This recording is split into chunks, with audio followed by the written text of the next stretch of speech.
Hi, everyone. We are live on Facebook. Let the program begin. Great. Oh, sorry about that.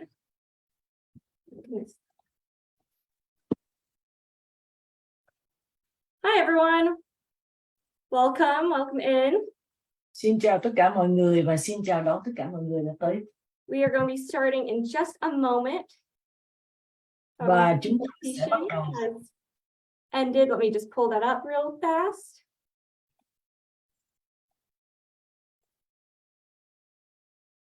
Okay, hello. Welcome to Drip Irrigation Basics, Save Every Drop. We are here with our partnership. I'm so sorry, one moment.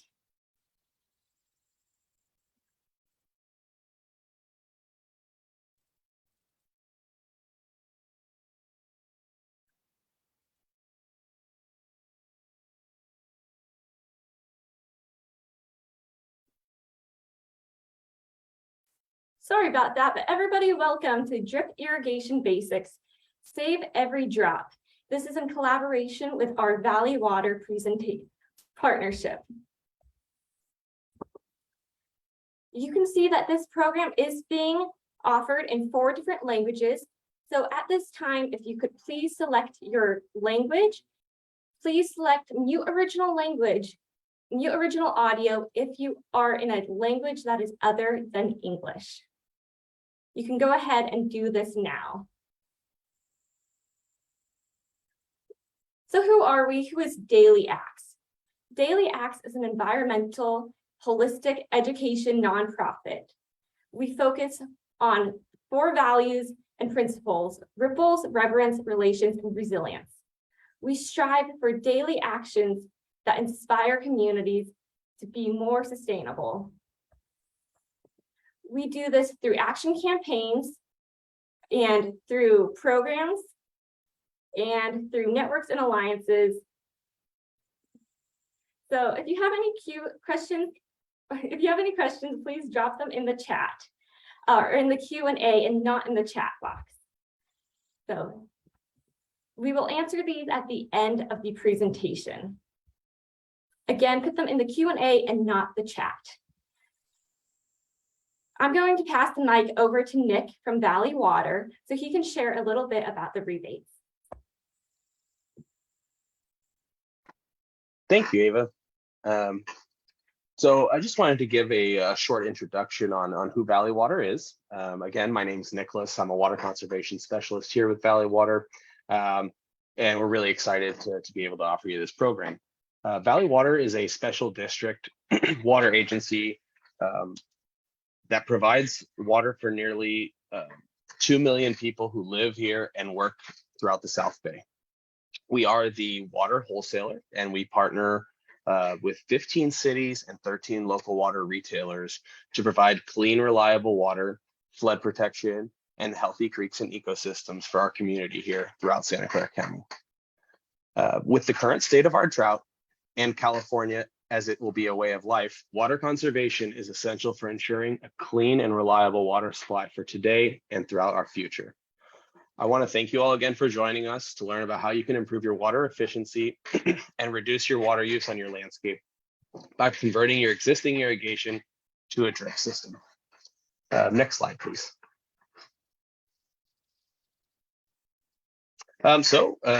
With that being said, Valley Water wants to encourage everyone to participate in this conversion. And so we actually offer an inline drip conversion rebate. The rebate would be offered for areas outside of your lawn area that have existing pop-up irrigation, and they can be converted to an approved inline drip from a line source style inline drip, as you can see here in the photos. The base rebate would be 25 cents a square foot for converting those areas. Next slide, please. The total cap for the rebate for an inline drip project would be, or any of our other rebate projects, would be $3,000 total. And I just wanted to highlight that these forms of drip irrigation would not qualify under the rebate program. So we have all of this information online. We can have everyone look at the approved list, and see what's going to be the best fit for certain areas of your property. Next slide, please. I'm also really excited. These are some layouts that you could use. I'm going to just do a brief single line, double line, ring layout kind of shout out here. I'm going to let Chad later give a really good in-depth on all these. It's just depending on the landscape that you have and the size plants that you're maybe, or type of plants that you're maybe going to be irrigating with these different layouts. Next slide, please. If you're considering maybe doing the inline drip for certain areas of your landscape, but also have a lawn that you're looking to maybe get rid of, that's another really popular part of our rebate program. It's another really great element. The base rebate for converting a lawn to a drought tolerant landscape would be $2 per square foot for up to 1,500 square feet. So you can get up to $3,000 back with this rebate. In some areas, you can actually get a little bit more. So if your water retailer is the city of Morgan Hill, if you live in Cupertino, if your water retailer is city of San Jose Municipal Water, you can be eligible for up to $3 per square foot for the first 1,000 square feet. If you pay your water bill or water customer to the city of Milpitas, the city of Palo Alto, and through a new agreement we just established this week, the city of Santa Clara is now on for $4 a square foot for the first 1,000 square feet as well. So a really great opportunity to take advantage of some rebates and help cover some of the costs of these upgrades, which will also help you in the long run, saving water, and you're going to be saving some money on that front. Next slide, please. We also have, along with the inline drip, which would be under our irrigation equipment rebate, we also would have upgrades available for pop-up irrigation. If you wanted to upgrade your existing irrigation controller or your sprinkler timer to a weather-based irrigation controller, we have a rebate available for that. And if you wanted to pair that weather-based irrigation controller with a dedicated landscape meter, flow sensor, or hydrometer, we have a list of approved meters as well, and they can really help you manage the water use along your landscape. We have rebates for all of these things, and they're all under the same application. The one thing I will say is please do not start on any projects or make purchases until you've applied for the rebate and received approval for your rebate project. Next slide, please. We're going to be sending out an email at the end of this, I believe sometime next week, to all the attendees here. We will include the application link and more information on the inline drip with that. You can also go visit watersavings.org if you want any more information about any of Valley Water's water conservation programs. We could also send an email to the word conservation at valleywater.org. If you have any questions about the rebate program or any of our water conservation programs, our team's more than happy to answer your questions and help you out in any way that we can. And please stay posted for more upcoming webinars and workshops. I know that we post all of these webinars that Daily Axe is helping us with here on our website. So if you missed one maybe from the past, go check it out and you can rewatch it. I'll stop now and I'll pass it on to the expert Chad here. I really appreciate you all attending. Thanks, Nicholas. Hi, everybody. It's great to be here with you tonight. I'm excited to present this drip irrigation basics program, and I want to tell all of you you're off to a great start. This is a great resource with Daily Axe and with Valley Water. There's going to be a lot of good information tonight, but I encourage you to just take this as a beginning and use this as a springboard to help you feel like you've learned and experienced and have enough knowledge to take action. So hopefully that's the takeaway tonight, is that you have what it takes to get out there and make this happen. Get drip irrigation going at your site, your home, your commercial business, whatever it may be. And so that's our goal. By way of introduction, for those of you who are just joining us, my name is Chad Sutton. I work for Gachina Landscape Management. We are a large commercial landscape maintenance, landscape management company, and our headquarters is in Menlo Park. We're also in San Jose, the East Bay, Monterey, pretty much the whole Bay Area. So I've been working in landscaping my whole life. I was born with a shovel and a wheelbarrow, and worked for my mother's and father's business. And so I've got a lot of years of experience. My current role here at Gachina is the Water Resource Manager, which really means I head up and lead our our team and its goal towards conserving water and using it as efficiently as possible. And one of those great things that we have as one of the tools in our tool belt to conserve water and to make it as efficient and possible, as efficient as possible, is drip irrigation. So why choose drip? That is a great question. First of all, I think drip is one of the most versatile ways to irrigate. It can accommodate small little confined areas, large open expanses of turf. It's great for curved landscapes. It can handle flower beds, even do raised pots.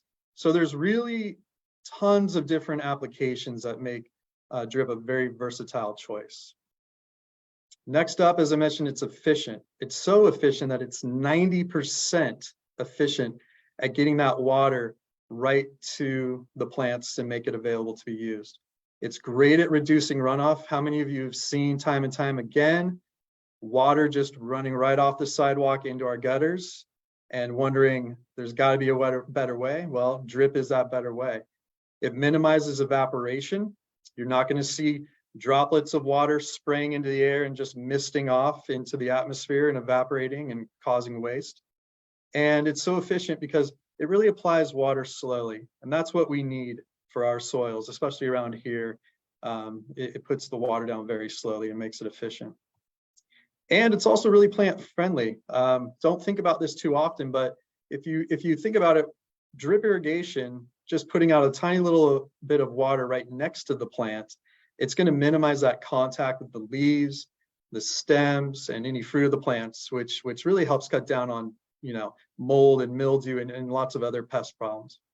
And again, it's going to put that water directly to the root zone of the plant where it's most efficient. Most plant material do not take in water through their leaf structure, and therefore you got to get it on the roots. Spraying it all over the leaves and flowers really doesn't get the job done. The roots are where it's at. So let's take a look at a typical yard. Here we have a couple of things I just want to point out real quick. Most of us know that we've got a water meter at our house that's typically provided by the city or the county or some kind of water district. And a lot of times as the water's traveling to the home for use inside the house, we tee off or we make a point of connection that takes that water and brings it into our irrigation system, and it travels through some kind of backflow prevention device for safety and protection. So water that's in our irrigation system doesn't flow back into that fresh, clean supply brought to us by the city. And then from there, we travel through a main line, which is this piping system, out to valves. And those valves can be manual, they can be remote controlled by a controller, an automatic sprinkler controller on your wall or in your garage. And then after that valve, you can have some components such as a drip irrigation system. And that's what's shown here, snaking through this grassy area. And so we're going to talk tonight about this part of our irrigation system primarily, and that's our drip systems. Okay. So moving on. The first part of the components that we want to talk about are valves. Okay. Now, valves can be as simple as a manual on-off that you turn by hand that you attach to a hose bib at your home. It could be an anti-siphon valve, which is a combination of backflow protection and an irrigation valve altogether. They can be inline valves, which are nice if you have a larger site. Or, if you have dirty water, it could be a brass valve with a cleaning system that helps make sure that the water in your system is not clogging up the parts in the valve and making problems for your system downstream. So in this case, I just want to point out that this has a purple handle. And a little pro tip, anytime you see purple in an irrigation system, that is telling us that it's recycled or reclaimed water. It's not potable, and so we don't want to drink it. Okay. So once we have our valve situation figured out, for our drip system. We need to then make sure that this is very specific to drip irrigation. We need to make sure that we have pressure regulation and filtration. Pressure regulation is where we take that incoming pressure that's supplied by the city or whatever we have at our site. Sometimes pressure is created by a well and a pump and a pressure tank. But whatever that method of delivering pressure to our system, we have to regulate it, because a lot of the cities deliver water to our home or our site that's 50, 60, 80, or 100 pounds or higher in pressure. That's pounds per square inch. So you'll see PSI used a lot this evening. Pounds per square inch is what that stands for. So we need to regulate that pressure down to an appropriate level. Most drip irrigation systems that we're going to talk about work at either 30 or 40 PSI. So that's the majority of pressure regulation that you're going to see. Now, filtration is important because we need to make sure that that water that we deliver through our drip system is very clean and free of particles that could clog up our system. We're going to get it more into that, but drip needs very clean, debris-free water to work properly for a long time. And sometimes these filters and pressure regulators can be built into the same unit. So here we have a pressure regulating filter system. It's all in one, and it can do both jobs. There's other types of filters. We have stainless steel mesh, or we have disc filters. Disc filters are especially good if you're on a well or you're drawing water through a pump that is in a pond or a canal, ditch. It's really good at trapping biological particles on these discs inside this filter. So those are the first two important parts after the valve. At the very end of our drip system, if we do get particulate in there, debris, dirt, so on and so forth, we need a way to be able to clean out or flush the system. So with that in mind, we want to have these flush valves installed on our system. Now, they can be automatic, like the ones we see here and here, that every time the system turns on, it can purge out a little bit of water. And so it's constantly doing a little bit of flush to move any debris downstream and out the end of the system. There's also more manual ways. You can use a figure 8 right here, which you can use to just crimp the end of your drip line. And then when you need to flush the system, you remove it, let some water out and place it back. Or you can step up and have a little small inline ball valve that you can just open and close when you need to flush your system. We're going to talk more about flushing your system later when we get to maintaining our drip system. Now, one of the basics of a drip system, but it's often overlooked, is soil staples. You know, they make a few different varieties. Some are better than others. This little crimp one's pretty good. It helps secure it in loose dirt. But most manufacturers and myself, we're going to recommend you put it in at least every 36 inches to secure that drip line right where you want it to stay in your yard. Now, one thing to note, little pro tip, use the rounded top staples. Those won't crimp or pinch your drip tubing. If you buy the squared off ones that are made for fabric, to secure fabric, it could pinch your system and cause problems. So grab those rounded ones when you're doing your system. Next in a drip system, let's take a look at fittings. Now, when we're putting together a drip system, we might need to make a right turn with an elbow. We might need to tee off with a T fitting. And there's all different kinds of fittings. You see, I put a lot on this page intentionally to show you that we can use barbed fittings, which go inside the tubing. We can use compression fittings, which hold on to the tubing a little bit more gently, but can be used simply and easily. There's also these locking fittings where you can actually turn and screw down and lock into place the drip fittings. And the nice ones about these are they're reusable. So if you choose to lay out your system, reformat it, redesign it, you can unlock and remove these. A lot of times with these barbed fittings or compression fittings, they're really not very easily removed and therefore not very easily reusable. A lot of times we end up ruining them trying to get them out of the drip tubing. So there's tons of different kinds of fittings. We can't get into all of them tonight, but just know that they're an integral part of laying out a drip system. Now, just all together real quick, let's just take a look at how this kind of comes together in a very simplistic fashion. Let's just say we are going to be using a faucet that we attach a simple timer to. And then here's a simple little backflow preventer. This one happens to be just a vacuum breaker, where if the water tries to go backwards into our potable system, it'll break that suction, that vacuum, and let the water dump out rather than go back into the system. Now we've got that filter that we talked about here, and then we've got that pressure regulator. So those two really key important pieces for drip. And then we're just going to transition from what we call hose thread, which is on most of the stuff around your hose bib, over to our 1/2-inch mainline tubing. So that's where we connect and start running our tubing. So that's what we call a head assembly or a manifold. It goes by lots of different names, but it's basically where all those components that begin our drip system are found.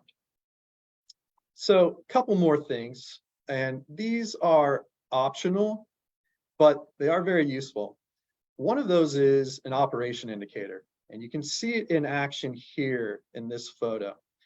This little operation indicator is really handy because what it does is it lets you know if the drip system is running. The operation indicator will raise up, like you can see here, it's not operating with the yellow post extended. You know it's operating. And you know that for most of these, they rate them to operate only when there's at least 20 pounds of pressure present in the system. So you know the system's running, and you know the system has decent pressure. So these are real handy, not required, but they give a peace of mind that your system's up and running and doing what it's supposed to do without digging and looking for emitters dripping or seeing some other signs of use. And the other one is if we're going to use some specific kinds of drip irrigation that are prone to introducing air into the tubing, we might want to put in air relief valves. Now, depending on which way we go, and we're going to talk about which way to go, manufacturers might recommend that you have air relief valve, because if you get air into your system, you want to get it out as quick as possible when the water comes back in once that valve's open, because drip tubing is not great at having air rush through it. A lot of components can pop off, come apart. So if you need an air relief valve, very handy to have it. Not all drip tubing requires it, and I'll point that out as we go along. Here's some optional but really handy tools. Like for instance, you can cut drip tubing, which is typically made from polyethylene, which is a very soft plastic. You can use house scissors. A good pair of sharp house scissors will cut the drip tubing, but if you're going to be doing quite a bit, you might want to invest in a nice tubing cutter that will, spare your house scissors from getting dull. So you can buy a nice tubing cutter. You can buy a hole punch here to create holes in the tubing where you might want to place an emitter. You might want to get an emitter insertion tool like this one here, where it takes a lot of the pressure off of your palm of your hand trying to push it in your fingertips and gives you a lot more leverage. And then this last one is a tool designed specifically to help you put in barbed fittings into drip tubing. We looked at those barbed fittings a second ago, and you can lock it in, use this little pad here on the palm of your hand to insert the barb.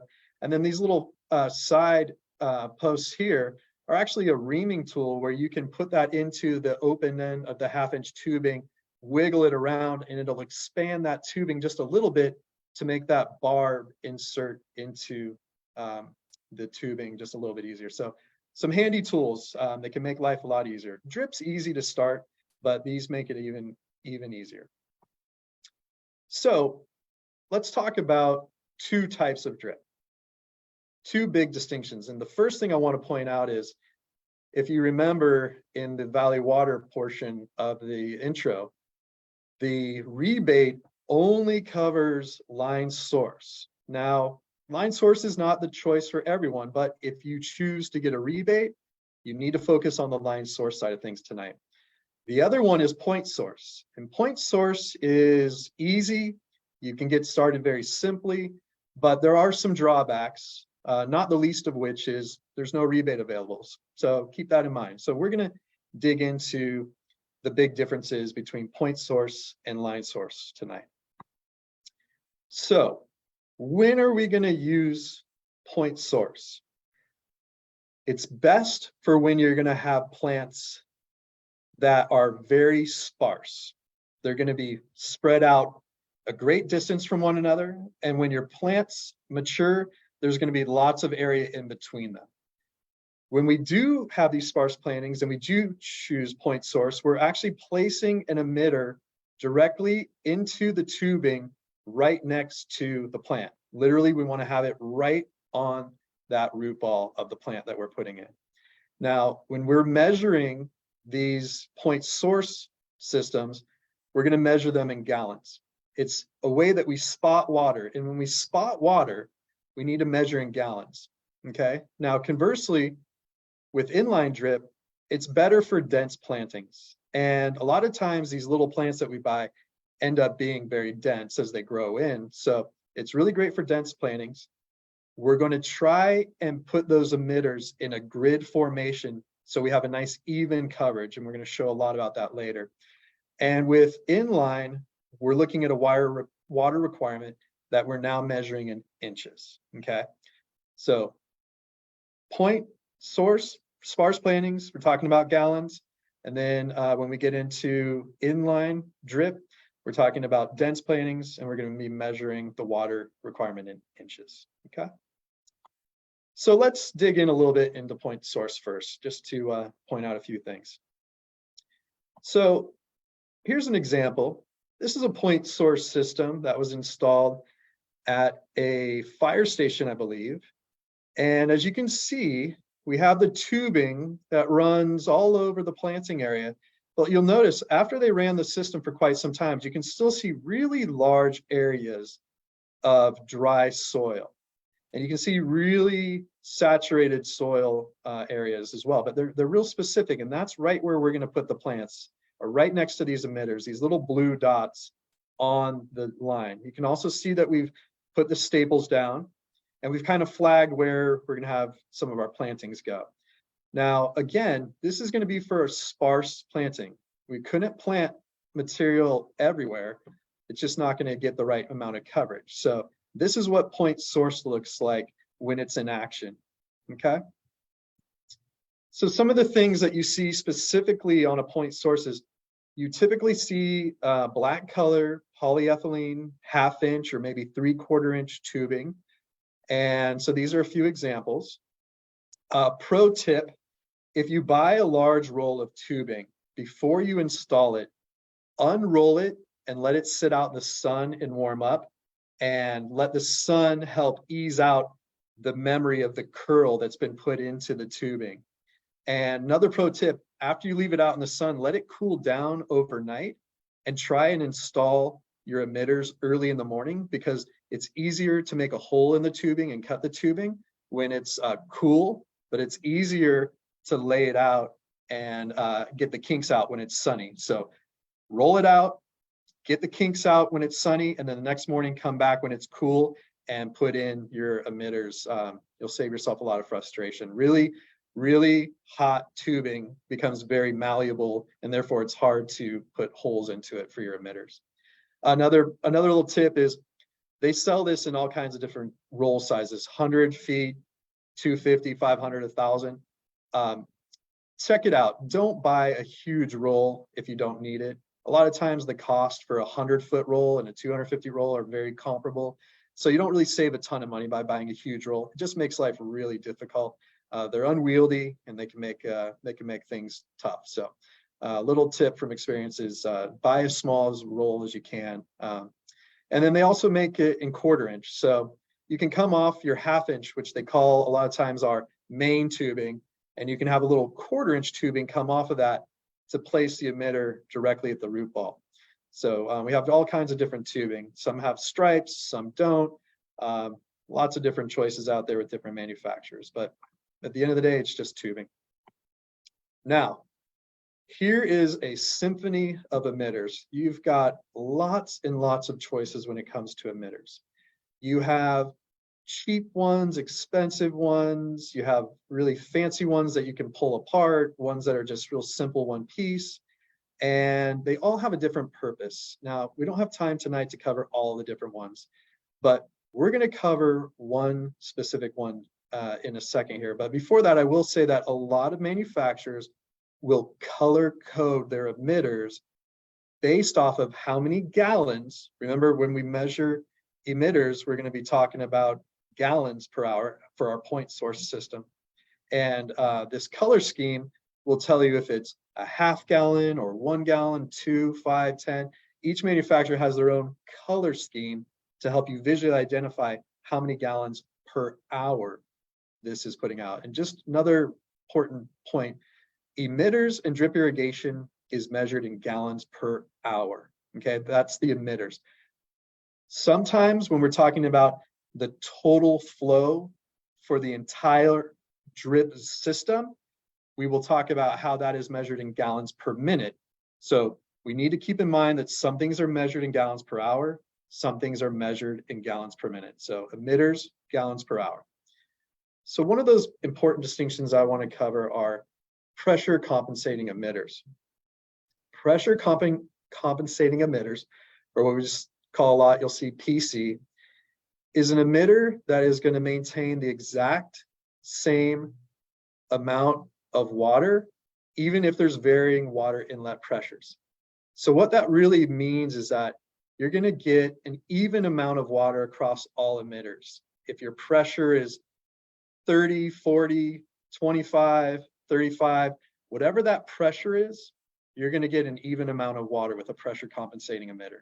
If it is not, you might get different amounts of water out of that emitter depending on the pressure, because pressure is force, and the more force that's pushing the water out, the greater the gallons per hour may be. So if you want a nice even flow of water across your entire drip system, look for pressure compensating emitters, especially if you have uneven terrain, slopes, or a long distance of supply tubing that you need to put out at your place. Okay.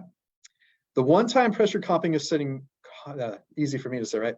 The one time that PC emitters do not work well is if you're using a very low pressure, like a gravity fed system. Let's say you're just using a rain barrel and you're just having the water pressure that's in that rain barrel feed your drip system. You don't want to use pressure compensating emitters there because they do need a little bit more pressure to work properly. And again, the manufacturer's specifications will tell you that minimum amount of pressure that you need for it to work properly. So be very careful if you have a very low pressure system. Okay. So moving on, there's all kinds of different components that can be added to drip irrigation.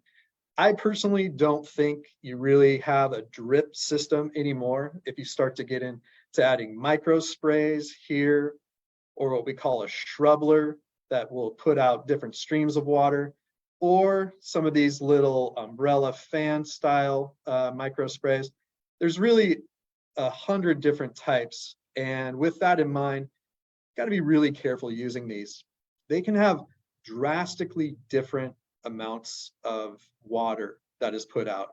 The gallons per hour that a shrubbler puts out compared to emitter can be really, really high. Some of these might be putting out, 10, 15, 20 gallons per hour. And a lot of them are adjustable. So like this shrubbler here, you can open it up, you can twist it and unthread it, and it'll have more water put out. So be very careful using these. I really don't recommend mixing and matching these micro sprays, shrubblers, or any of these other kinds of devices on a emitter-based system. It's complicated enough with point source to keep track of how much water you're putting down. If you introduce these onto the same system, the same drip line, it can get really complicated. So urge you caution. So let's talk a few things through here with point source. Some of the benefits, it's easy. It's easy. You roll out your tubing, you put in your emitter next to your plant where you want it to go, and voila, you've got a drip system. And it's good at keeping newly planted gardens alive because you can put that emitter right next to the root ball. So that's an important thing when you have a newly planted garden. And initially, it's less expensive. Initially, I say. Let's take a look next at some of the drawbacks, okay? So first of all, you're going to have to grow a point source drip system as the plants grow, because that one emitter that you put for that small plant might need 2 emitters as it grows and 3 emitters as it gets fully mature, or even 4 if it's going to keep growing for a long time. So when we start to continually add to that system and grow that system, a lot of people run into the problem that they start to exceed the maximum flow that that drip tubing can supply, and then stuff doesn't work right. So you basically run out of water real fast, and things start to go really south. You have to be careful too, because you got to choose those emitters really carefully for your soil type. And we're going to get into that here in a little bit, but soil type and which emitter you choose are very important. So then the other thing is those little emitters that you put on there, they can get knocked off or kicked off and cause little spouts and sprays. There's a lot of, maintenance involved with point source. So want to forewarn you of that. And the other thing is people keep tending to add more and more emitters over time. They say, oh, I'd love to put some plants over there. So they pop in a few more emitters. And again, you get into that problem where you start to exceed the maximum flow. When you start to do all these things like add sprays, little micro sprays, and this kind of emitter and that kind of emitter, everything gets really irregular. So it starts to become hard to schedule it correctly because you have different varying amounts of water coming out at different parts of that same drip system. And with that irregularity, it becomes hard to calculate and determine exactly how much water each plant is getting. So you have to do very careful calculations to figure out how much water each plant needs. Okay, so as you can see, there's quite a few drawbacks, and I would venture to say that's probably one of the reasons why Valley Water does not offer a rebate for point source. Another thing is, if you look at this nice image here, you will see what someone might think is a sparsely planted system. So we might think this might be a good candidate for point source. Well, it looks good, but give it a couple of years and this is, whoops, the exact same garden. So we went from very sparse to very dense very quickly. So we have to keep the end in mind. We have to think about how dense will the garden get? How much water will the mature plants need? And you really have to plan forward with point source to make sure that it's going to work today, tomorrow, next year, and down the road. Okay. Now let's flip the page and let's start looking at line source. Line source, or what some people simply call drip line, is where the emitter itself is now built inside of the tubing. You can see here, this is what we call a barrel emitter. It's kind of rounded off at these two sides. And you see a small hole or orifice where the water drips out.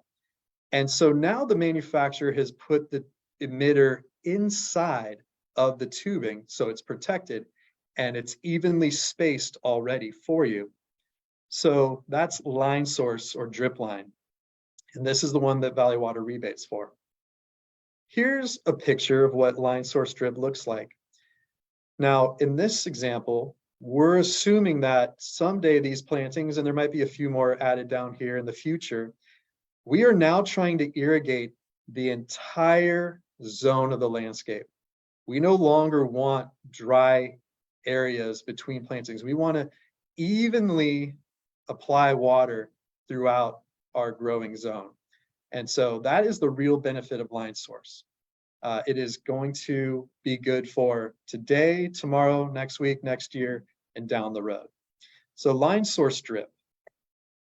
Here's a quick example of what it might look like on a professional plan. You can see we have evenly spaced grids of tubing that allow even distribution of water. The symbol over here is for that valve. The blue dotted line is going to be for the pipe that we're going to correctly size, and we're going to get that into that later, a correctly sized delivery pipe.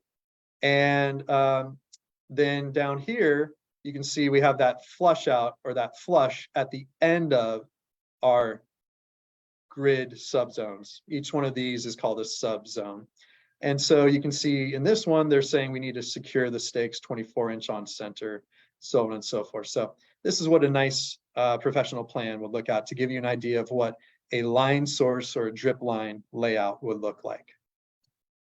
And here's a detail. Again, our valve here at the top, then we put the water through a PVC or a poly, what we call supply header. This is where we have sufficient water to go through each one of our tubes with the emitters in line. And then a good practice is to have a second PVC or polyethylene pipe at the end. It balances the water supply and it makes for a much more even way of distributing the water. And then again, we have a flush valve here at the end to get any debris or sediment out of the system if it builds up. So that's what it looks like up close as a layout. So with that in mind, the benefits, I've covered some of these already, but you know, it's harder to have the parts break because everything's inside the tubing. There's not going to be stuff popping off. And the nice thing too is you're going to put the infrastructure in from the very first day that will allow your garden to grow fully to maturity. You're not going to have to keep going out there and reassessing and adding more and adding more. So it's really about starting with the end in mind and getting it done from the beginning. And the coverage is nice and even and it's predictable. You know where the tubing is going to be because we're going to try and keep the spacing between the tubing very regular. And it's easier to schedule because you know that you're applying the same amount of water everywhere. And that easier scheduling makes it easier to make sure that if you have a budget that you're on for your water, that you're going to be able to reach it successfully.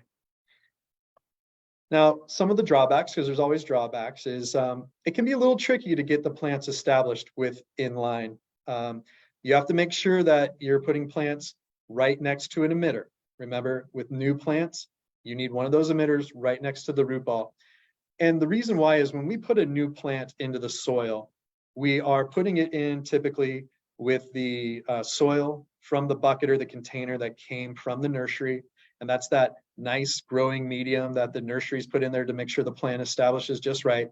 And we're digging a hole and we're putting that into a hole that's right up against native soil that's more compacted and more difficult for water to travel through. So if we water outside of the root ball area and in the native soil, it's very hard for it to pass through into the soil from the nursery. There's kind of a barrier there. It's not really tightly compacted together.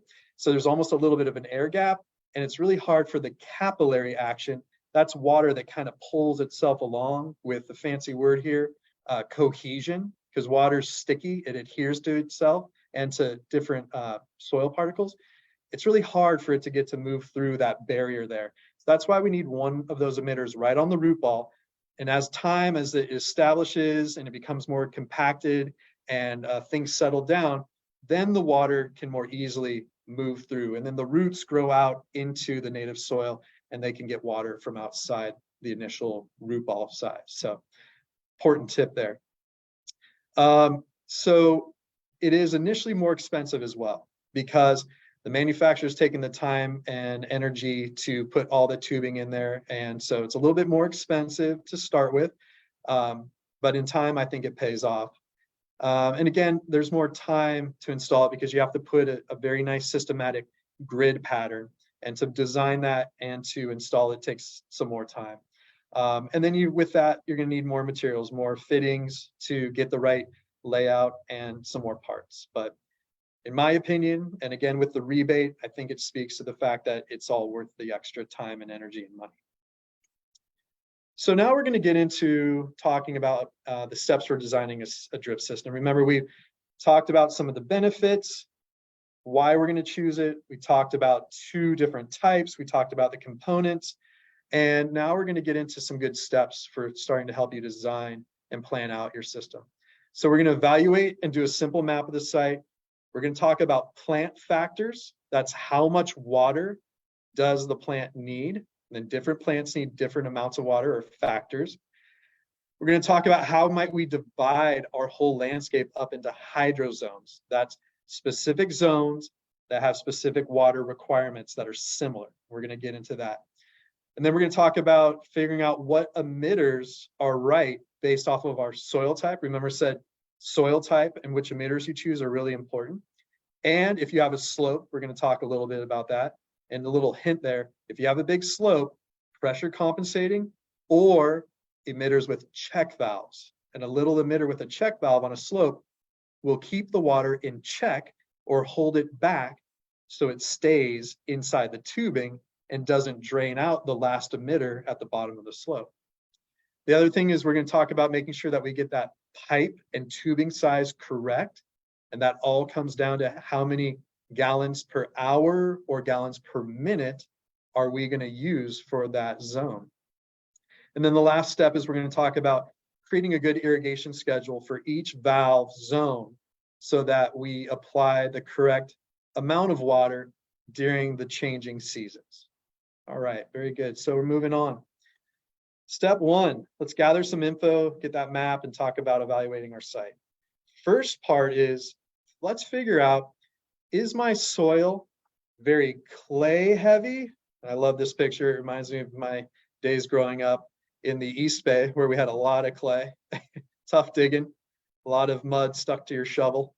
And then the loamy stuff right here in the middle, the good, rich, nice balance of silt, sand, and clay, and some organic material.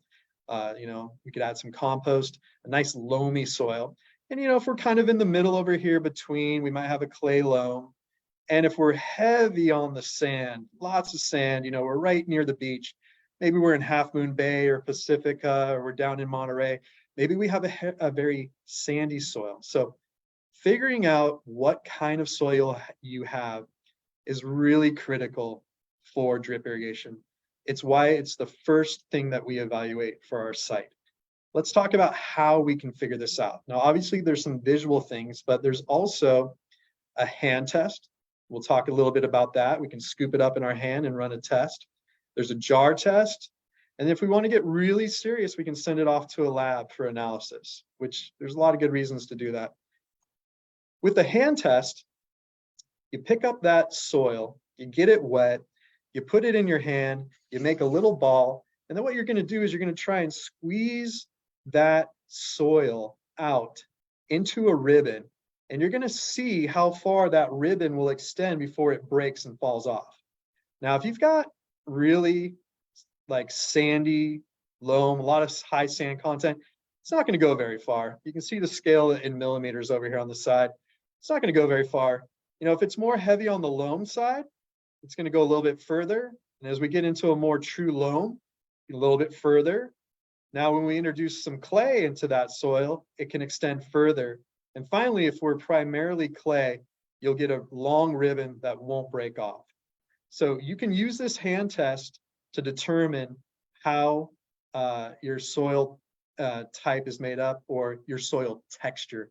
We talk a lot about texture because it also has some feel to it. And there's a lot of great resources online. You can do a soil texture hand test and Google that, and you'll find lots of good information on this test.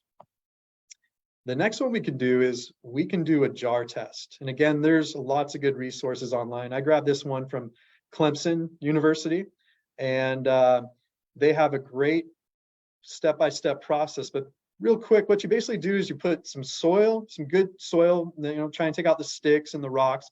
You put some good soil from your site into the jar with some water, you shake it up, and over different intervals of time, you take a measurement and you mark where the different amounts of sand, which is going to fall down quickly because sand's the biggest particle, the heaviest particle, and it's going to fall out of our solution quickly to the bottom.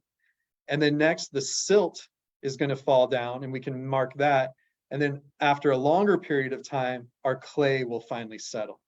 And so using that information, you can use this handy dandy triangle over here. Once you know your percentage with a ruler, you can measure what percentage of each of these different strata are of the total, and you can figure out where in the soil triangle you fall. This is a great test. I love doing it. And one of the pro tips is add a little bit of dishwashing detergent.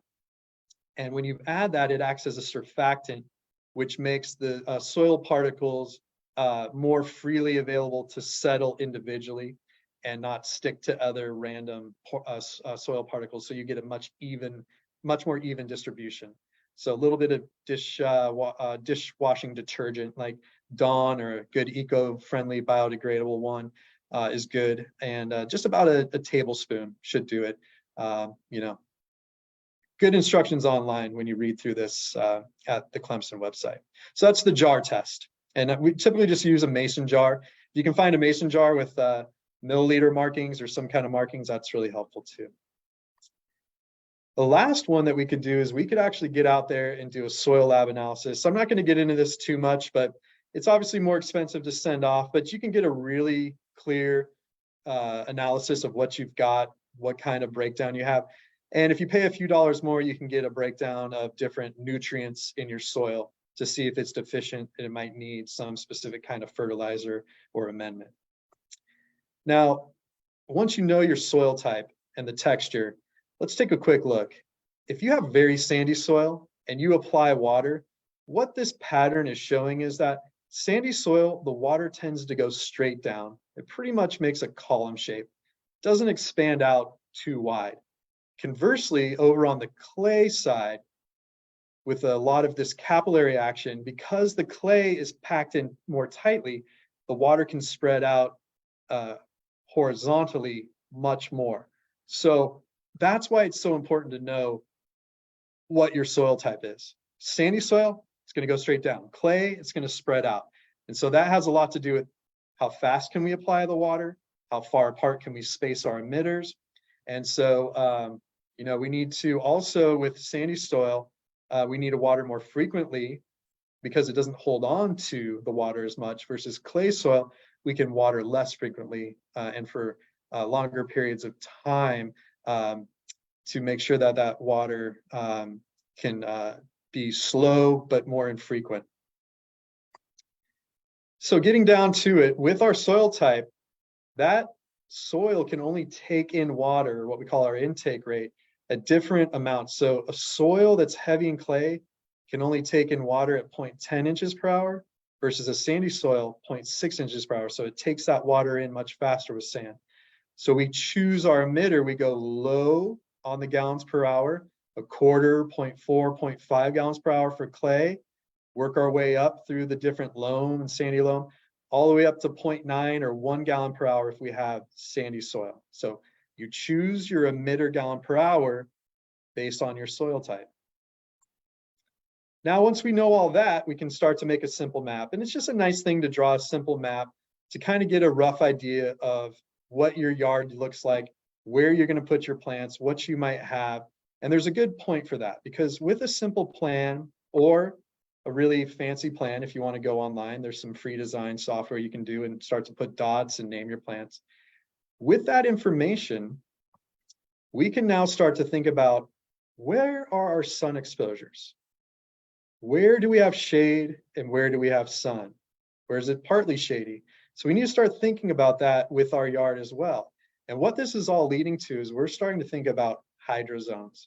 So hydrozones are where we're going to start grouping together different plant material that has the same plant water requirement or factor and same sun exposure, because those are the two main drivers of how much water that area or hydrozone is going to need: the plant factor and the sun exposure.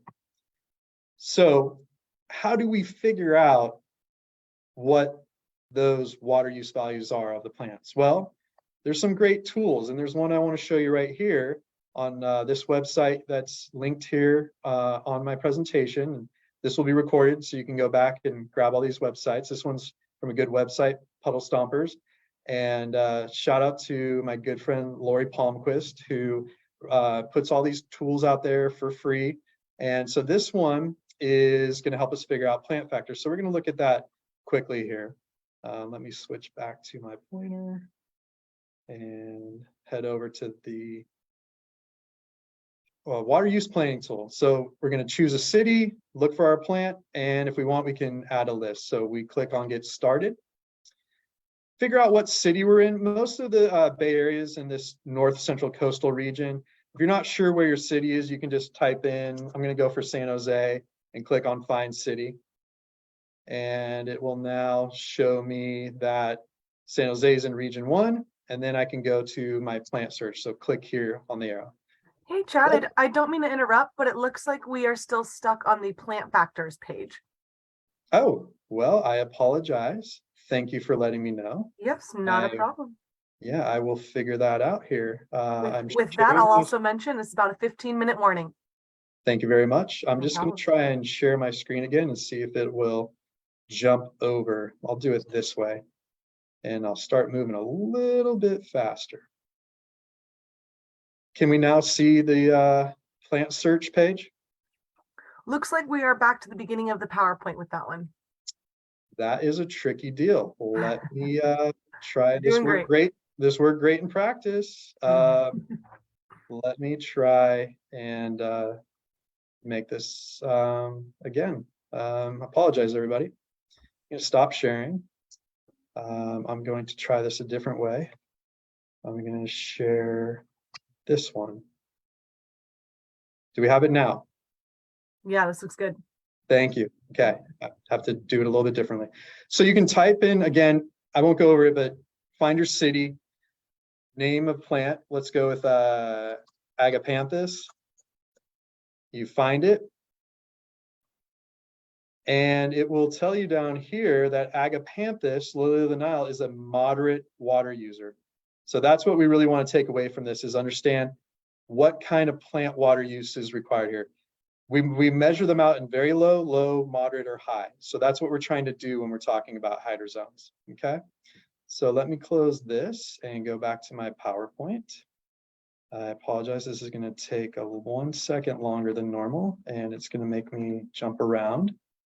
So with that in mind, I'll just have to go back to where I was. I might not be jumping around to too many more of these websites if that's what we're going to see.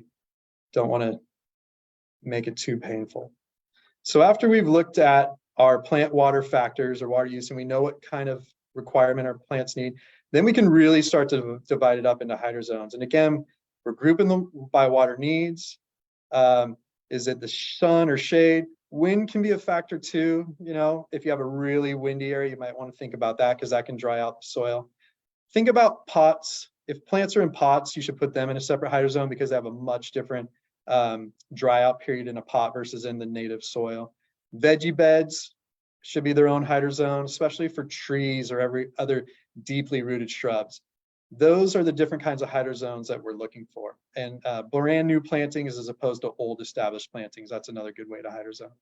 So here's that map, and I've just drawn a few different hydrozones. In this case, I drew about 5 different hydrozones so that we can kind of start to say, okay, this is going to be a zone, that's going to be a zone, and each one of these is going to get its own zone with its own valve so we can irrigate them appropriately. Not have some plants be too dry and some plants be too wet.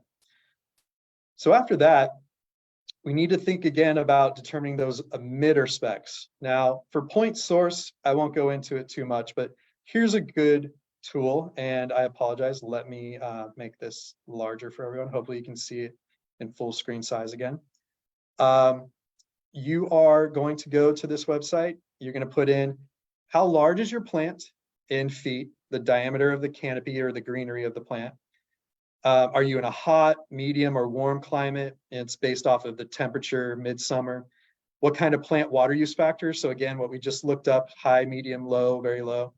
What's the estimated system efficiency? Drip's typically around 90% efficient, and then a preferred runtime. So when you use this calculator, stick with the same preferred runtime for each one of the different kinds of plants in size and water use factor that you have. This calculator will tell you what kind of emitter you can choose and how long you should run your irrigation for. So this is a good one for point source if you want to figure out the different kinds of emitters to choose for your plant size. But remember, you're going to have to expand it as the plant grows. So you might have to come back here next year and say, now my plant's 4 feet across, not 2 feet across in diameter. So you have to keep modifying and adjusting your system for point source. On the line source side of things, a little bit easier. We just tell it what kind of area we're irrigating, in this calculator for the line source, what kind of soil we have. Is it on a slope? What size is the area that we're going to be irrigating? And they can help you calculate that area. And there's lots of good online tools to try and estimate the square footage of the area you're irrigating with your hydro zone. And then what outlet pressure after the pressure regulator. So are we going to go with a 40 because we want a little bit more pressure, a little bit longer, more gallons, a little bit less pressure. So once you put that all in, it'll tell you lots of good information about what kind of drip line you should get, what the gallon per hour of the emitter should be, how far apart they recommended it's spaced, and all kinds of good information with this online calculator. Conversely, you can just go and look on the manufacturer's website, and they have lots of charts that'll tell you, based off your soil type, what kind of emitter you should look to use, how far apart those emitters should be spaced in inches, and then how far apart those rows or those drip line laterals should be spaced apart. So this is a great way to know what you need based off your soil type. So again, soil type, super critical for choosing the right kind of drip irrigation system and components. So now that we've got that all accurate, we're going to start talking about making sure that we get the right pipe size and tubing size is correct, okay? So the bigger the system, the more emitters, the longer the tubing, the more demand we put on it, the bigger we need to have our tubing be. Now, again, there's charts out there available from all different kinds of manufacturers that will tell you that if you add up how many gallons per minute or gallons per hour and divide by 60 into gallons per minute, excuse me, if you do the math to take it from gallons per hour into minutes, you will be able to see that you need to size the delivery pipe, that PVC pipe or that poly pipe that we looked at accordingly.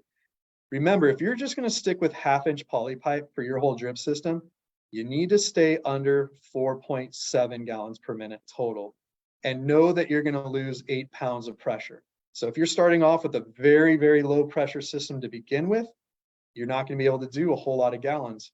Now, as you get bigger, you need to increase the size of the pipe. So more gallons per minute, bigger pipe. So you need to follow these charts and respect these charts. Otherwise, you just won't get the kind of water coming out of the emitters that it was designed to put out. You'll get very small amounts of water because there's just too much demand on the system. So once we've figured out the size of the main pipe that we need to deliver the water to the tubing, we can talk about creating an irrigation schedule. I'm not going to go into this one either with the difficulties of switching back and forth to the website, but very simple. What you can do is zone by zone, your hydro zone. So let's say your first zone, you can name it. You can put in the month, and I typically do July because July is our peak ET month of the year. What the heck is ET? It is evapotranspiration. It's how we measure how much moisture we lose from our soil, either from evaporation or combined with transpiration. So therefore ET, or evapotranspiration. So you can find your values down here. You just click on it. It'll tell you what your weekly number is for your reference ET, and you can just plug that number in here.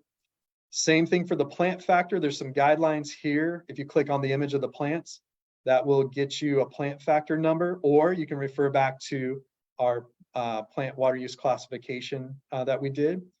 Now, the next one's a precipitation rate. What's that? Well, a precipitation rate or application rate is how quickly are we applying the water. Now, if you follow the manufacturer's charts, they'll tell you that if you choose a 0.6 gallon per hour spaced out at 12 inches and the rows are spaced every 18 inches, they'll tell you right there what your application rate is or your precipitation rate is. So you can plug that number in. And then the next one is our distribution uniformity number, or DU. That's how efficient is this? And remember at the very beginning, we said drip's very efficient. About 90% of that water goes right to the root ball. So you can plug in that 0.90 or 90% efficient. You hit calculate, And it'll tell you for that week in July, how many minutes you should be running that system for. Now, word of warning, we need to make sure that we're still following our drought restrictions. So a lot of our guidelines right now say no more than 2 times a week. Some water districts have given you some exemptions for drip because they know it's so efficient. But if you are applying that water, make sure you use cycle and soak. That's where you turn it on and then turn it off, let it soak in, turn it on, turn it off, let it soak in, and you repeat that process a few times. I recommend 3. 3 lets the water kind of open up on the first cycle. It spreads downwards on the second, and then it tends to spread more laterally with that capillary action on the third. So with drip irrigation, it's a pretty good rule to try and break up that total runtime that you're going to do into 3 cycles and soaks. And then if you're not sure and all of that's just really not going to work for you, to try and go online and find a calculator or use some other tool to figure out your runtime minutes, a simple method is run it for 30 minutes, let that water soak in for 30 minutes, dig down next to the root ball and check to see how much water got down into the soil. And if it's just not enough, do it for another 30 minutes and try again. And if you can figure out how long it takes to get the proper amount of water into the whole root profile, the whole depth of the root ball, then you can really start to figure out what it is that your system needs to run for. And then the last little tip is if you have brand new plant material with inline drip, even if you get that emitter right on top of the root ball, it's still a pretty good practice, I think, to try and hand water in those plants to really soak it in, really saturate it, so that water can move through all the different soil mediums, the new plant root ball that's from the nursery soil and the native soil that's more compacted. If you water it and you saturate the whole area, it just helps the water move more easily. Great tip to get things established properly. Now let's talk about some common mistakes. Okay, we've gone through a lot of steps. Let's look at a few things that I've seen and that we run into. And a lot of these images and slides came from, again, my good friend Lori Palmquist. I really appreciate her sharing a lot of this info with us tonight. So, big mistake. We put too much demand in relation to that pipe sizing and the available flow. You know, it's just, we tend to just keep adding emitters on point source. We seem to adding more and more tubing. And if we just max out what's available based on that chart that we showed, you're just gonna have big problems. It's super common. The other thing is choosing the wrong emitter and spacing with regard to soil type. So it's like, I have very heavy sandy soil, but what the heck, what the heck, I'm just gonna choose a 0.25 gallon per hour and go 24-inch spacing anyways. Cheers, everybody. It's really just, it's a big mistake. So stick with the manufacturer's guidelines, much more success. And if you don't hand water and make sure that you establish it and get things saturated to get it established, you're just gonna have more challenges and problems.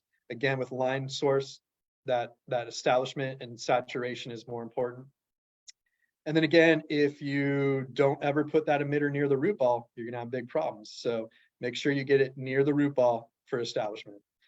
So if it's too high, you didn't go back and refer to these charts. Okay, so let's follow these charts, respect what we're doing, make sure we're not overtaxing the system. Big common mistake. Now let's take a quick look at this picture here. This looks pretty good at first glance, right?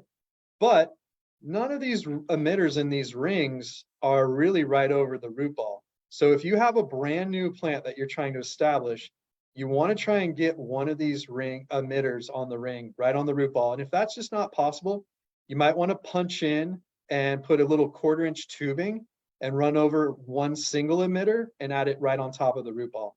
That's a practice that you can do. And then you can come back, take it out once it's established and grown, and you can plug that hole with what we call a goof plug, and you can get rid of those. So you can just do it temporarily to get it established. Or, you know, you could do a spiral. So you could start a spiral, not do a perfect loop. You could just start the spiral right next to the root ball and spiral it out away from the root ball. And one of the other things that's wrong with this picture that you might be able to see is you're using this black polyethylene tubing with no emitters, and then you're switching to an inline drip. So this is blank tubing. We call it blank because there's no emitters inside. This is the stuff we use for point source. So they're mixing point source tubing with inline drip tubing, and they're using fittings designed for inline drip. So these don't really play well together. This fitting is not designed to fit properly into both of these. So you might get leaks or breaks or popping off. So be careful not to mix and match two different kinds of tubing, and you'll have a lot less problems. Chad, I just want to give you a heads up. We have a few more minutes just so we have time for Q&A. Yes, you got it. I will start to wrap it up in the next few minutes. Thank you. So with mature trees, one tip is start watering mature trees about 75% of the way out from the drip line, or to the drip line. A lot of those roots right around the trunk of the tree, the crown of the tree, those are just supporting roots on mature trees. All the feeder roots are outside of that area. So you want to get it out there and irrigate outside of those support roots. You're not going to do the tree any good putting the water right there. In fact, you'll do harm. So that's a mistake. Here's another mistake, just the tubing is way too far away from the root ball on these new plants. Just never going to get there. So what does it look like? Here's two soil moisture meters right next to each other. One's directly in the root ball and it's showing us it's dry on this meter. The one that's just outside of the root ball is very wet.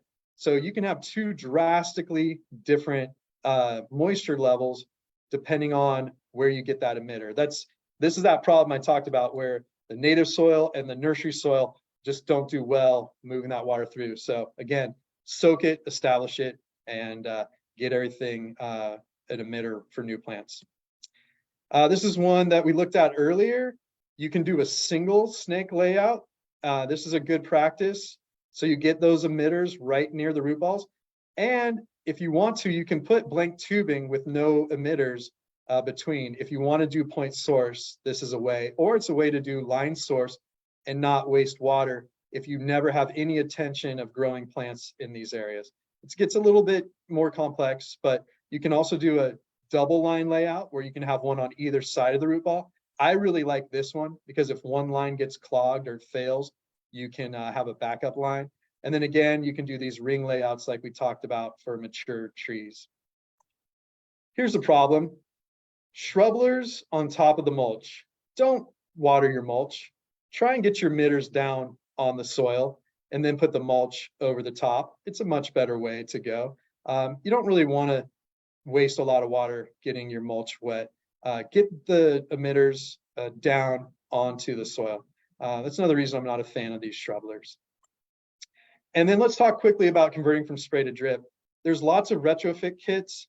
You can make sure that you follow design requirements. Again, make sure you respect the gallons per minute to operate properly. Make sure your lateral lines that you're going to try and reuse if you convert are in really good condition. You can do a pressure test on them. And then again, make sure you add filter and pressure regulation if you're going to convert a spray to a drip. And there's lots of great manufacturers out there that make good products. Here's one that makes a pressure regulator and a filter right into what looks like a sprinkler, like a pop-up sprinkler, that you can actually take out an existing pop-up sprinkler, drop in this retro kit, and then just start running your drip tubing, your inline drip tubing right from there. So great, easy, simple design, takes a lot of the guesswork out of it, and you can convert a spray zone to a drip zone rather easily. But remember, you've got to convert that whole zone. You can't just do half and half, or you'll get drastically different application rates or precipitation rates, how much water is getting applied, spray versus drip. Here's some maintenance tips for you. Flush your system, your drip system, at least once a year. We have that flush that we can open at the end of the line, at least once a year. Do it before peak watering season happens. Make sure you get all that dirty water, sediment out of there. And especially if you have non-pressure compensating emitters, because that can suck in some dirt into the line if you get that vacuum effect with those non-pressure compensating emitters. Clean your filter yearly or more if you've got a dirty water supply, like from a well or a pond. And again, flush that system. If you cut into the tubing to make a change or a repair, a lot of times some dirt gets into the tube when you're doing that. So flush your system after you do repairs or changes. And again, periodically, just walk the whole zone. Look for those leaks or those spouters or those breaks. Drip can really show you where the problems are, but you got to walk it and you got to look. And another pro tip, use your ear. You can hear leaks and breaks really quite easily with drip because it's pretty quiet, but those leaks and breaks aren't. So with that in mind, just get out there and make every drop count. And I want to say thank you for everybody who is tuning in. And I'll stop sharing now. Let's do some Q&A. Great. Thank you so much for those questions, or for submitting those questions, everyone. We do have 5 in the chat. Thank you, Chad. That presentation was amazing. Very insightful. So let's just dive into it. We only have about 10 to 12 minutes for questions. So the first one we have is, where do the operation indicators and air relief get attached? Okay, good question. So 2 totally different things. The air relief valve, you want to put at the highest point of the system. So if you have a crown or a slope, put the air relief at the top, because that's where you're going to get the most air trapped in the system, and that's where it can evacuate the easiest. Now, on a flush, it's the exact opposite. You want to put it at the very end or the furthest point from the zone, and that might not be the highest point. So if you're on a slope, it'd usually be the lowest point. So you want the flush at the very end, so all the water in the tubing has a chance to get out through the flush valve, or however you're using the flush apparatus to do that. So good question.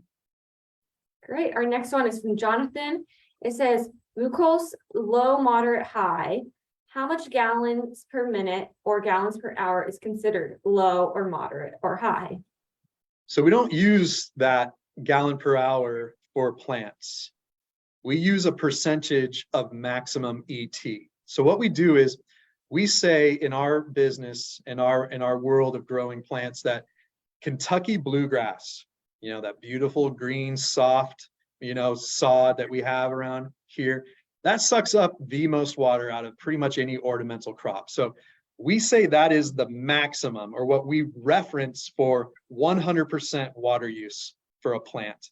And everything else of that is a subset or a factor of that Kentucky bluegrass. That's why we call them plant factors. So a medium water shrub would be anywhere between, like, say, 0.4 to 0.6 on that scale. So medium's about halfway, or 50%.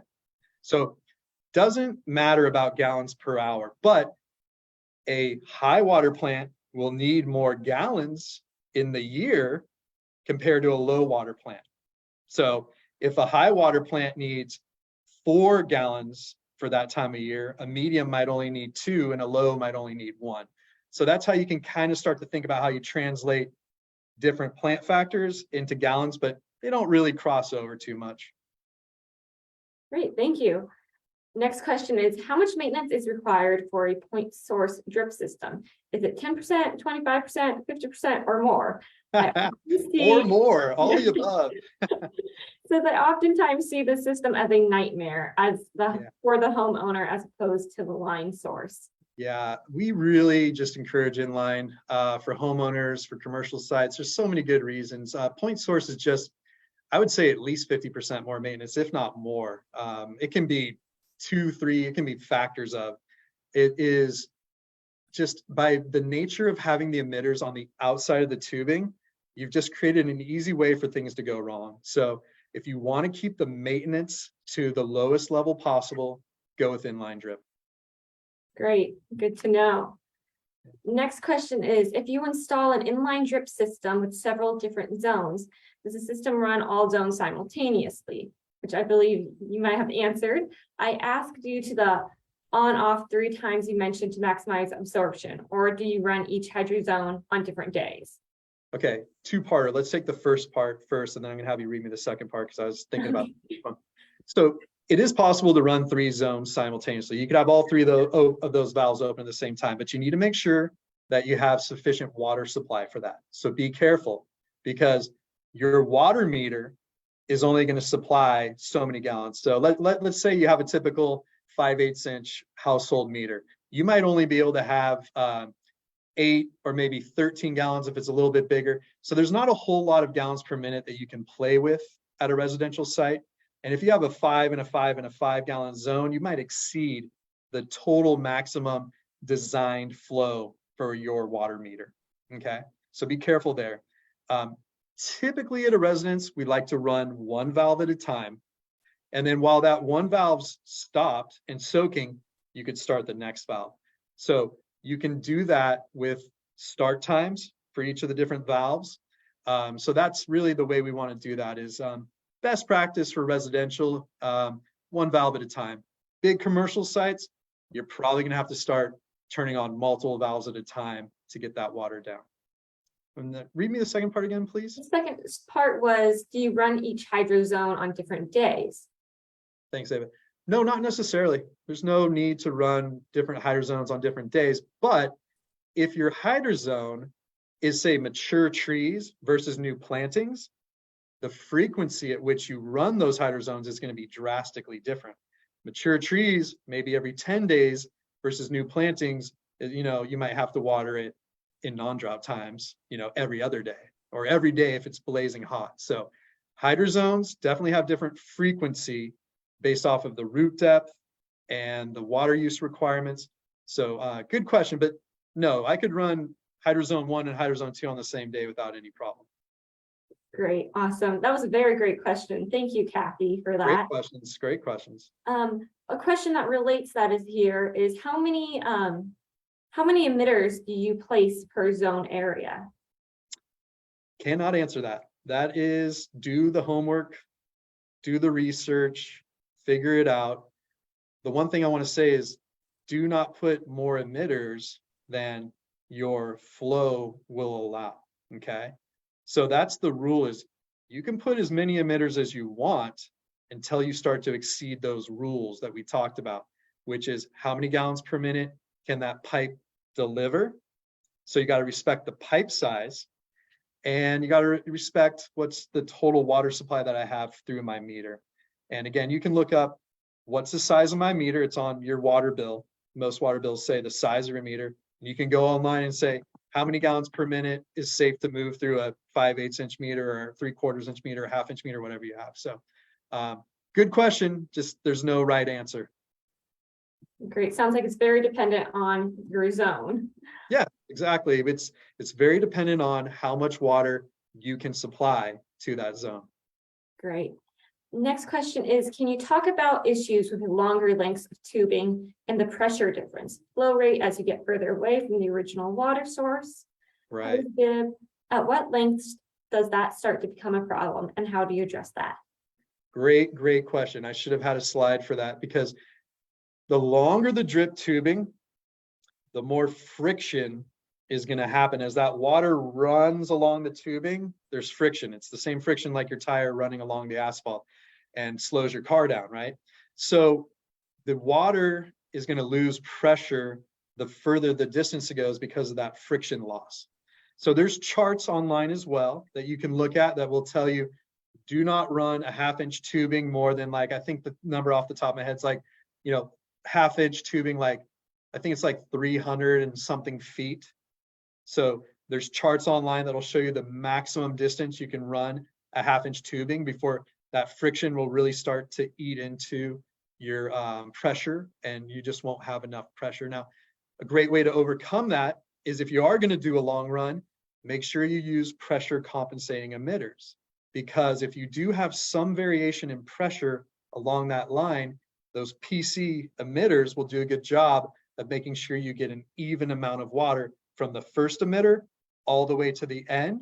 And if you have a long run, great insurance policy, put in a little drip operation indicator. So at the end of the run, you still have enough pressure because that thing, the little indicator pops up and it's telling you you're good. It's a great piece of insurance to know that you didn't run it too long or put too many emitters on there. Great. And our final question is, can you talk a little about using inline drip under turf? Woo, great question. So that's a whole nother course we can do sometime, but subsurface drip irrigation is an excellent way of conserving water. It's probably the most efficient way when it's done right. And I stress when it's done right. Subsurface drip irrigation really, again, the soil is critical. You got to know your soil type, and you've got to have a nice homogeneous or uniform soil texture throughout your zone. If you have kind of sandy over there and kind of clay over there and a little rocky over here, the water's just not going to move properly through the soil. Especially if you have like a hard pan layer where it's really hard here, then it goes soft. So when you put the tubing down below the soil, subsurface, you need to make sure that the soil you're working with is nice and uniform. And the other thing too is you need to make sure that the depth at which you apply, or excuse me, the depth at which you install the tubing is the proper. 4 inches is normal, 6 inches about the maximum you can go. And if you're putting it underneath turf, and in the future, you want to do a core aeration where you pull a plug of soil out to allow air and nutrients to get in, got to make sure that the tine, the depth of the tine they use, it's like a little plug stake. It's not as deep as your tubing. You don't want to go through and punch holes in your tubing if you're aerating your lawn. So be really careful with that. But there's a lot of beautiful lawns that we maintain that are subsurface drip. They're highly efficient. They're easy to, I shouldn't say easy. They are great for spaces where you're going to have lots of events, because you can irrigate without concern of having the grass wet, or, you know, everybody's going to get wet if it comes on. It's one of those things where I'm seeing more and more, especially at commercial sites, where subsurface irrigation on turf that's used for events where they're going to put tents or have a concert. It's a really great way to accommodate how we want to use the turf, but still make sure that it gets irrigated properly and very efficiently. So yeah, definitely look into it. There's lots of information out there. Make sure you have check valves though. Make sure you buy a tubing that has inline drip, can't do point source, inline, and that those emitters have a check valve, because when it closes, you want to have that emitter seal up and not leak out any water, because those roots will naturally go to that wet spot that just kind of leaks out, and they'll start to climb into the emitter if there's no check valve. And dirt can get sucked in if there's any kind of vacuum. So check valves are great. And there's now new technology they're putting into lots of different manufacturers' product, and it's based off of copper. So copper, because of its ions, I believe, and don't quote me on that, but it is a natural root inhibitor. Subsurface drip irrigation used to use chemicals to try and keep the roots away from the emitters, but now they've gone to a natural organic copper-based system where when the roots come into contact with the copper, they naturally know that, hey, that's a no-go zone. So they die and they just stay away from the emitters. So the copper technology and subsurface irrigation's really great as well. Great, good to know. That's all of our questions. I'm going to share my final screen here. Thank you, Chad, so much. This was so insightful. We want to say a special thanks to all of our sponsors and just wrap this up. So thank you all for being here and an engaged audience. If you have any questions, you can message me at ava@dailyaxe.org, and we are going to send a follow-up email with all of these resources and a video recording of this webinar. We will also include all of the resources that Chad shared. So thank you all for being here. We're going to wrap this up and log off. So thank you so much.